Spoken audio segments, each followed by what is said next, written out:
sa atin? Tao po? Parang wala ka agad.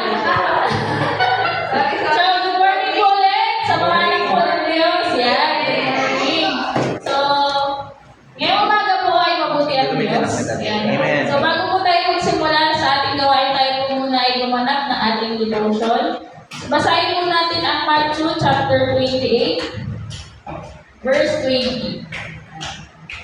So, kung may Bible po kayo, may pagbukas po kayo sa akin sa Matthew 28, verse 20. Sabi po dito, turuan niyo silang sumunod sa lahat ng inutos ko sa inyo.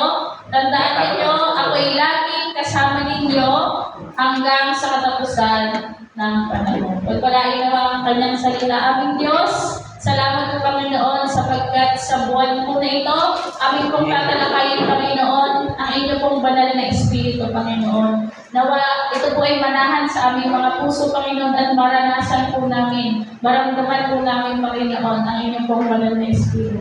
Sa ibolahan na papuri sa pangalan ni Jesus. Amen. So, ayan, sino po makakakilala sa Holy Spirit?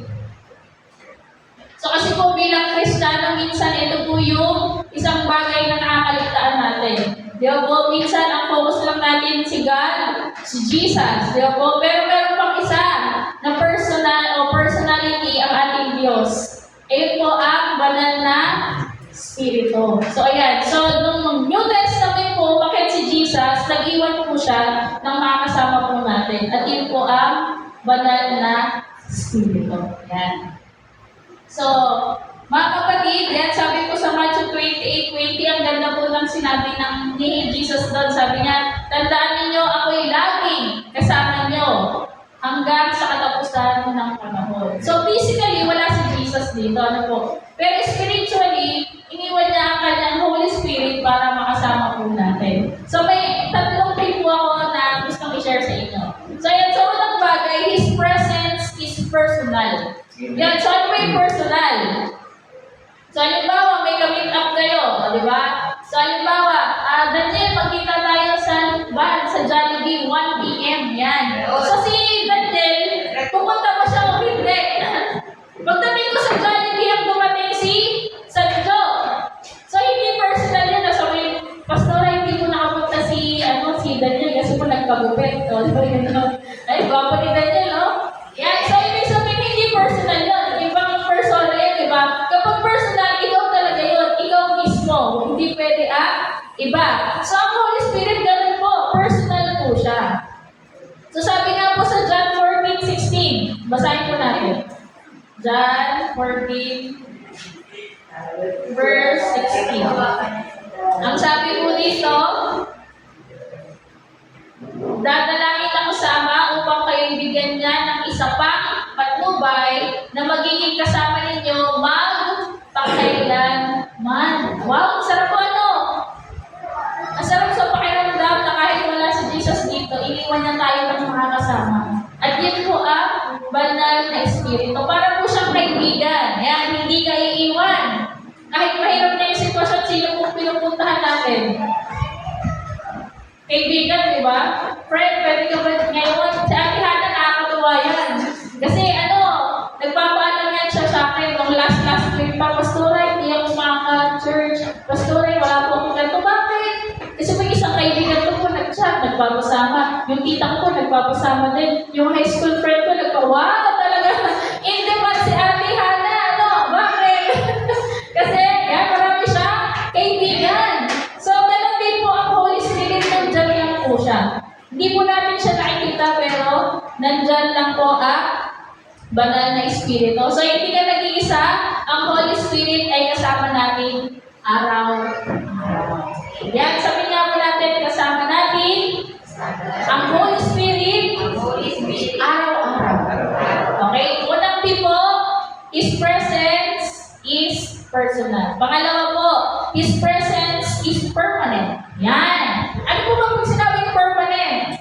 Nag-usap-usap po kami nila Pastor Lenny, Pastor Lenny tungkol sa ipin Pag bata pa, matatanggal pa yung ipin mo, di ba? Pero pag tumubo na ulit, permanent na yun.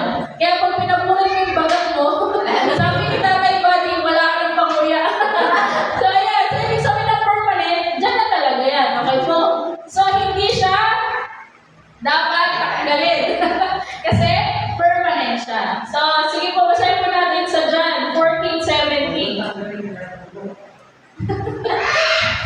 Sabi po sa 17, siya ang espiritu ng katotohanan na hindi matatanggap ng sanlibutan sapagkat siya'y hindi nakikita ni nakikilala ng sanlibutan.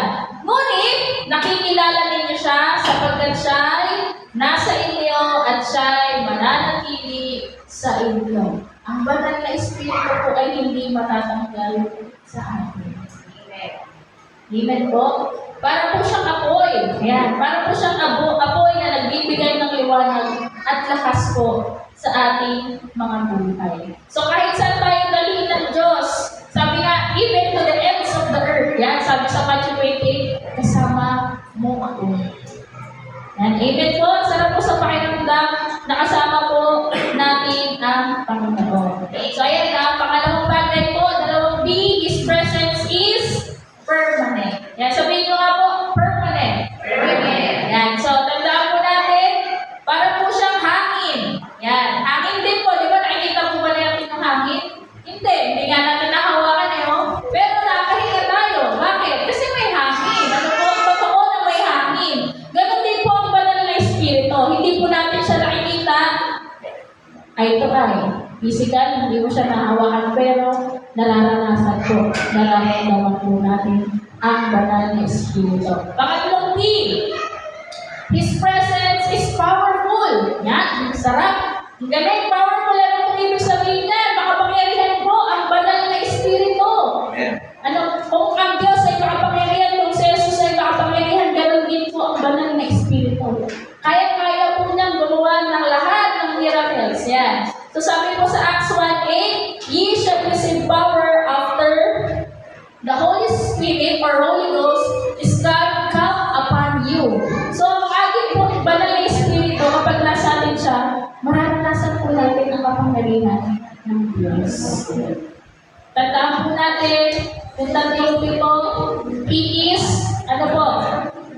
His presence is personal, permanent, and powerful. Ayan. So, mga kapatid, so tandaan po natin na ang Holy Spirit ang katuparan ng pangako ni Jesus. Ayan. So, hindi tayo lalakad ng mag-isa. Hindi po tayo naglilingkod ng mag-isa. Hindi tayo lumalaban mag-isa. Kung hindi, kasama po natin ang banal na Espiritu. Sa Diyos po ang papuri. Tayo po ay manalangin. Aming Diyos, salamat po sapagkat nung nandito ka po sa lupa, Panginoon, naranasan po namin ang pangako niyo. At nung pagkakit niyo po, Panginoon, sa langit, nag-iwan ka po ng aming mga kasama. At yun po ang banal na Espiritu mo, Panginoon. Nawa sa aming pang-araw-araw na buhay, patuloy ka po namin maranasan, Panginoon. Sa iyo ang lahat ng papuri, sa pangalan ni Jesus. Amen.